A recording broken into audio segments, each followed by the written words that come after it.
कहते हैं लालच का कोई अंत नहीं होता।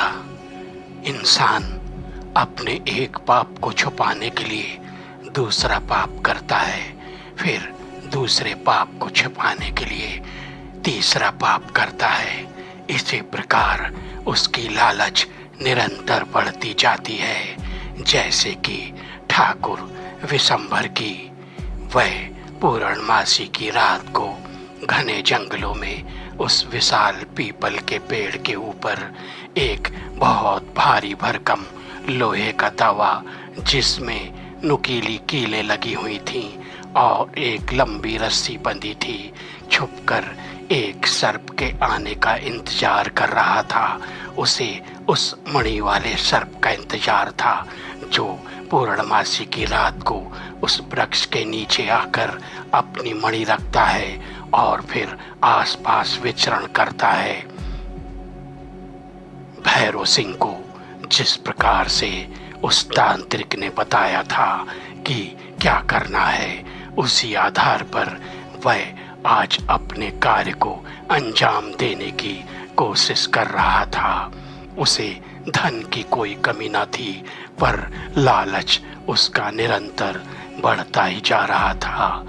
कुछ देर इंतजार करते करते उसने देखा कि दूर कहीं से एक सफेद लकीर जो रोशनी के रूप में है उसकी तरफ बढ़ रही है। तो दोस्तों, क्या हुआ फिर? वह मणि उसे प्राप्त हुई?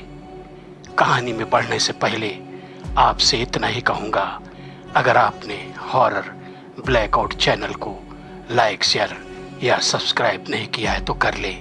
हम अंधविश्वास को बढ़ावा नहीं देते। इन कहानियों को आप सिर्फ मनोरंजन के तौर पर सुने, बच्चे इन कहानियों को ना सुने। तो आज की एक दिल दहला देने वाली भयानक कहानी है, मणि कहाँ है। कंचनपुर गांव अपनी समृद्धि से लबालब था। यहाँ का ठाकुर बहुत ही लालची, निर्दयी और क्रूर था।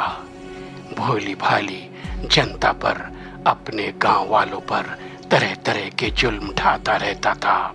उसे प्रेम था तो सिर्फ दौलत से, अथाह संपदा। इतनी दौलत उसके पूर्वज उसके लिए छोड़ गए थे, फिर भी उसका जी नहीं भरता था।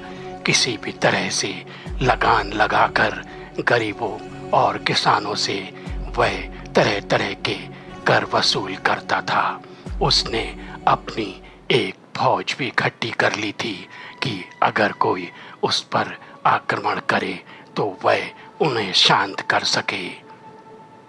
एक बार की बात है, उसने सुन रखा था कि हमारे गांव के बाहर जो पर्वत है उसके ऊपर एक पीपल का पेड़ है, जिस पेड़ के नीचे पूर्णमासी की रात को एक सर्प आता है जिसके पास एक मणि होती है। अगर वह मणि जिसे भी मिल जाए तो वह दुनिया का सबसे धनवान व्यक्ति बन सकता है। वह निरंतर उस मणि की खोज में अपने आदमियों को जंगल में भटकाता था और स्वयं भी विचरण करता था। काफी कोशिशों के बाद, कई वर्षों तक तलाश करने के बाद उसे वह मणि नहीं मिली तो वह बहुत ही विचलित हो गया। उसने अपने लोगों से कहलावा भिजवा दिया कि जाओ, ऐसा कहलावा, ऐसा ढिंढोरा पीट दो कि जो भी वह सर्प के बारे में बताएगा जिसके पास मणि है तो उसे मुंह मांगा धन दूंगा। यह बात फैलते फैलते काफी दूर पहुंच गई, एक तांत्रिक के पास। वह तांत्रिक बहुत ही लालची और क्रूर था। ठाकुर की इस बात को जब उसने सुना तो वह बहुत ही प्रसन्न हुआ। उसने कहा, अच्छा, यह तो इतना धनवान होने के बाद भी ऐसी लालच कर रहा है, इसे ठगना तो बहुत आसान है।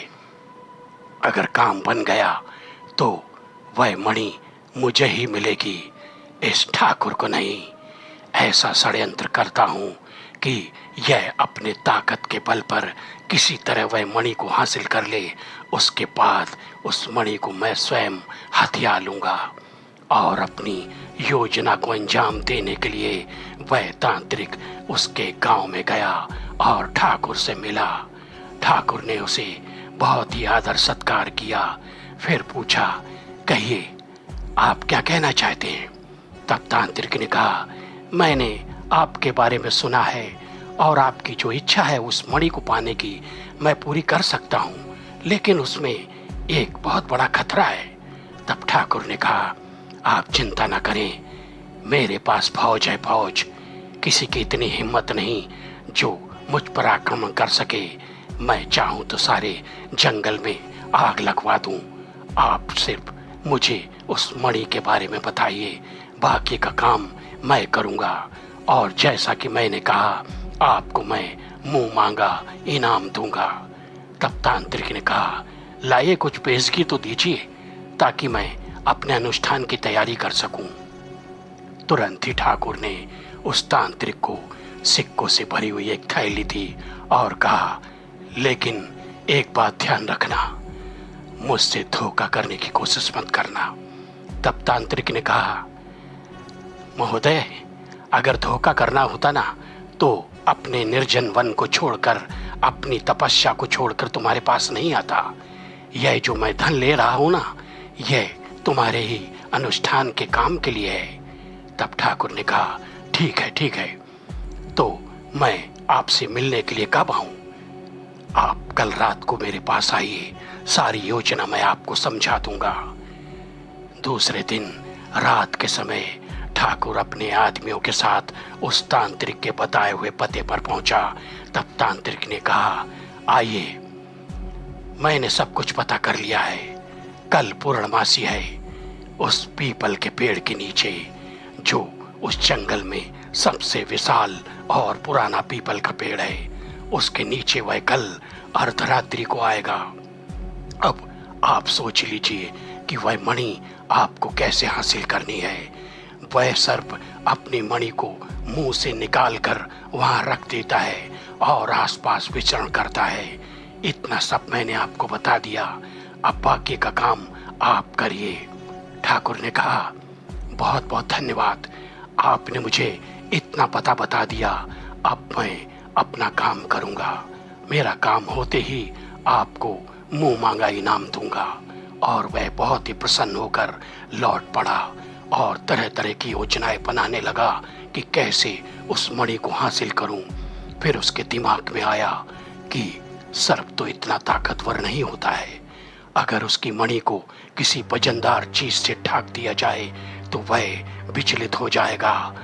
तब उसने एक लोहार को बुला के एक भारी भरकम लोहे का तवा बनवाया, उसके ऊपर नुकीली कीलें लगवा ली और एक लंबी रस्सी। इन सब चीजों को एकत्रित करके दूसरे दिन उसने अपने आदमियों से कहा, तुम सब जंगल में दूर दूर तक छिपे रहना, मैं उस पेड़ के ऊपर स्वयं चढ़ूंगा। तब उनके आदमियों ने कहा, ठीक है ठाकुर साहब, अगर आप कहें तो हम लोग चढ़ जाते हैं और आप हमें योजना बता दीजिए। तब ठाकुर ने कहा, नहीं, इस काम को मैं स्वयं अंजाम दूंगा। तुम लोग छुप कर मेरा इंतजार करो और निगरानी रखना। तब सब लोगों ने आसपास के पेड़ों के नीचे अपना अपना स्थान चुन लिया और ठाकुर एक भारी भरकम तवे को लेकर उस पेड़ के ऊपर छुप गया। रात इंतजार करते करते काफी बीत चुकी थी। ठाकुर सोच रहा था, कहीं तांत्रिक ने मुझे धोखा तो नहीं दिया। अगर उसने मेरे साथ ऐसा किया तो अंजाम बहुत बुरा होगा। लेकिन कुछ ही देर में जंगल में हाहाकार मच गया। भयानक आवाजों से, भयानक जंगली जानवरों की आवाजों से जंगल गूंज उठा। उसने आसपास देखा, तब उसे एक रोशनी अपनी ओर आती हुई दिखाई दी। वह समझ गया, अरे यह रोशनी कैसी आ रही है? लगता है वह मणि वाला सर्प आ रहा है। और वह चुपचाप तवे को संभालकर ऊपर इंतजार करने लगा। कुछ ही देर में वह सर्प उस पेड़ के नीचे आया। ठाकुर कुछ देर तक तो उस सर्प को देखता रह गया। अरे इतना भयानक सर्प, यह तवा तो इसके ऊपर नहीं जाएगा। यह जैसे ही अपनी मणि को उगलेगा, इसकी मणि को ही ढक दूंगा। और ऐसा ही हुआ। कुछ देरी तक सर्प आसपास चक्कर लगाता रहा। फिर उसने पीपल के पेड़ के नीचे अपनी मणि को मुख से निकाल के रख दिया और आसपास अपने शिकार के लिए विचरण करने लगा। ठाकुर ने उस मणि को निहारा तो उसकी लार टपकने लगी और उसने आओ देखा न ताओ, एक भारी भरकम तवा धीरे धीरे करके उस मणि की तरफ बढ़ा दिया और एक धमाके के साथ उस मणि को ढक दिया। अंधेरा छा गया चारों तरफ। सर्प ने जब अंधेरा देखा और उसे अपनी मणि की रोशनी जब नहीं दिखाई दी तो वह विचलित होकर उस पेड़ की तरफ लौट पड़ा। तब उसने देखा एक तवे के नीचे से कुछ किरणें निकल रही हैं। सर्प ने उस तवे के ऊपर फन मारना शुरू कर दिया, जिसके ऊपर नुकीली नुकीली लोहे की कीलें थीं और उसके मुंह से खून के फवारे फूटने लगे। वह बेचारा जीव था, इतना वजनदार तवा नहीं उठा सकता था। उसकी इस बेबसी को देखकर ठाकुर के मुंह से हंसी छूट पड़ी। तब उस लाचार सर्प ने पेड़ के ऊपर देखा।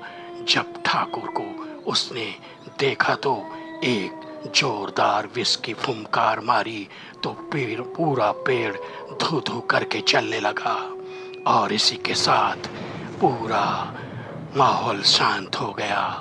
जब सवेरा हुआ तब वहाँ वह तांत्रिक आया और कुछ गांव वाले भी वहाँ एकत्रित थे। उन्होंने यह सब देखा तो कहने लगे, अरे यह पेड़ तो जलकर राख का ढेर हो गया और यह लोहे का तवा कैसा है। तब तांत्रिक ने कहा, इस तवे को उठाओ, जल्दी उठाओ, मैं बताता हूँ आगे क्या होने वाला है तुम्हारे गांव पर। तब उस लोहे के तवे को जैसे ही हटाया तो उसके नीचे वह मणि दिखाई दी। तांत्रिक ने तुरंत ही उस मणि को उठा लिया और गांव वालों से कहा, बच गए, वरना तुम्हारे गांव पर बहुत बड़ी विपदा आ जाती। एक सर्प, उसने अपने प्राण यहाँ पर त्यागे हैं, अब वह तुम सबसे बदला लेगा।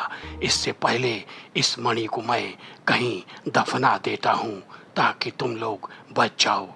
भोले भाले गांव वाले तांत्रिक की बातों में आकर कहने लगे, बाबा कुछ भी हो हमें बचा लीजिए। और तांत्रिक हंसता हुआ वहां से चला गया। तो कहते हैं ना दोस्तों, लालच बुरी बला। एक लालची दूसरे लालची को धोखा देने चला था, लेकिन इसमें फायदा किसका हुआ? उस तांत्रिक का। उसने अपने मकसद को पूरा कर लिया और निकल पड़ा उस निर्जन वन की तरफ जहां उसने अपना साम्राज्य बसाया था। किसी को धोखा देने से पहले सोच ही लेना चाहिए कि हम अच्छा कर रहे हैं या बुरा। कहानी अच्छी लगी हो तो लाइक शेयर सब्सक्राइब करके अपना फीडबैक अवश्य देना। फिर मिलेंगे।